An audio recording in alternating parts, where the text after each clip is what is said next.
তো আজকে নতুন একটি ভিডিও নিয়ে আসলাম। তো আজকের এই ভিডিওতে আমি দেখাবো আপনারা গুগল জিমিনি সম্পূর্ণ ফ্রিতে 12 মাসের জন্য কীভাবে নেবেন, ঠিক আছে?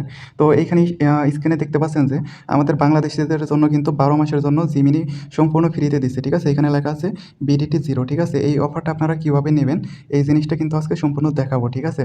তো ভিডিওটি স্কিপ না করে সম্পূর্ণ ভিডিওটি দেখতে থাকুন। আর আপনি এই অফার পেজে কীভাবে আসবেন আমি দেখাচ্ছি।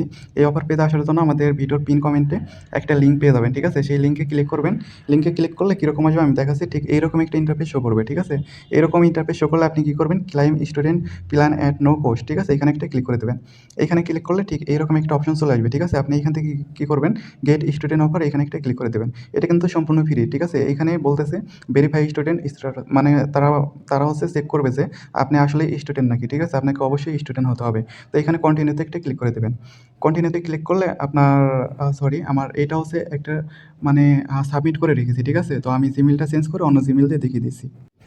আচ্ছা, আমি আমার অন্য একটা জিমেইল দিয়ে আপনাদের দেখাচ্ছি, ঠিক আছে? যে কীভাবে মূলত এই অফারটা নিতে হবে। তো ভেরিফাইতে ক্লিক করার পর ঠিক এরকম অপশন চলে আসবে। এখানে যে কান্ট্রি লেখা আছে কান্ট্রিতে একটা ক্লিক করে দেবেন। তো কান্ট্রিতে অবশ্যই বাংলাদেশ দিয়ে দিবেন, ঠিক আছে? অন্য কান্ট্রি দেওয়ার কোনো দরকার নেই। বাংলাদেশটা দিয়ে দেবেন যেহেতু বাংলাদেশিদের জন্য অফারটা দিয়েছে। তো এইখানে হচ্ছে এডুকেশন, ঠিক আছে? আপনি কোন কলেজে পড়েন সেটা লিখতে হবে। আমি এখানে একটা কলেজের নাম দিয়ে দিচ্ছি। অবশ্যই সঠিক দেবেন, ঠিক আছে? ভুল দেবেন না আরকি। তো আমি এইখানে একটা দিয়ে দিলাম আরকি। তো এই কলেজের নামটা দিয়ে দিলাম। তারপরে এখানে হচ্ছে আপনার ফার্স্ট নেম লিখতে হবে, লাস্ট নেম লিখতে হবে। তারপরে এখানে হচ্ছে জন্ম তারিখ লিখতে হবে, ঠিক আছে? তারপরে এখানে একটা ইমেইল লিখতে হবে, ইমেইল দিতে হবে। তো এইখানে যে ইনফরমেশনগুলা লিখবেন সেগুলা অবশ্যই আপনার যে কলেজের আইডি কার্ড আছে সেই আইডি কার্ড অনুযায়ী লিখবেন, ঠিক আছে? একটু মানে ভুল দেওয়ার চেষ্টা করবেন না। কারণ এখানে কিন্তু আইডি কার্ডগুলা সাবমিট করতে হবে, ঠিক আছে? এখানে সবকিছু কমপ্লিট করার পরে আপনি কি করবেন, এই যে ভেরিফাই মাই স্টুডেন্ট স্ট্যাটাস এইখানে একটা ক্লিক করবেন, ঠিক আছে? এইখানে ক্লিক করলে কি হবে, আপনাকে একটা আইডি কার্ড মানে ছবি তোলার বা আপলোড করার অপশন দেবে, ঠিক আছে? সেইখানে কি করবেন, আপনার আইডি কার্ডের ছবিটা সাবমিট করে দেবেন, ঠিক আছে? সাবমিট করার পরে কীরকম আসবে আমি দেখাচ্ছি।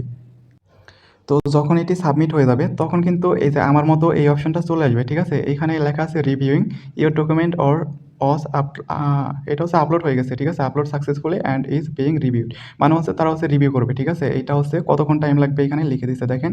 মোটামুটি কিছু ঘন্টা লাগতে পারে আরকি, বা কিছু দিনও লাগতে পারে। তো তারা এটা রিভিউ করে দেখবে। রিভিউ করে দেখে যদি আপনি স্টুডেন্ট, মানে আপনি যদি মানে স্টুডেন্ট কার্ডটা সঠিকভাবে তুলে দেন, সেক্ষেত্রে কিন্তু অবশ্যই এটা সাকসেসফুলি হবে, ঠিক আছে? রিভিউ কমপ্লিট হলে এটা আপনাকে সম্পূর্ণ ফ্রিতে 12 মাসের জন্য দিয়ে দেবে, ঠিক আছে? তো আমার এটা হচ্ছে রিভিউতে আছে। এটা হচ্ছে রিভিউ শেষ হলে আমাকে 12 মাসের জন্য কিন্তু দিয়ে দেবে। যেহেতু আমরা স্টুডেন্ট আইডি কার্ড কিন্তু আপলোড করে দিয়েছি, তারা অবশ্যই আমাদের এটা দিয়ে দেবে, ঠিক আছে? আপনারাও এই সেমভাবে এই কিছু স্টেপ কমপ্লিট করে আপনারা 12 মাসের জন্য গুগল জেমিনি কিন্তু বাংলাদেশ থেকে সম্পূর্ণ ফ্রিতে নিতে পারবেন। তো এটাই ছিল প্রসেস। তো ভিডিওটি ভালো লাগলে অবশ্যই লাইক, কমেন্ট, সাবস্ক্রাইব করবেন। ধন্যবাদ।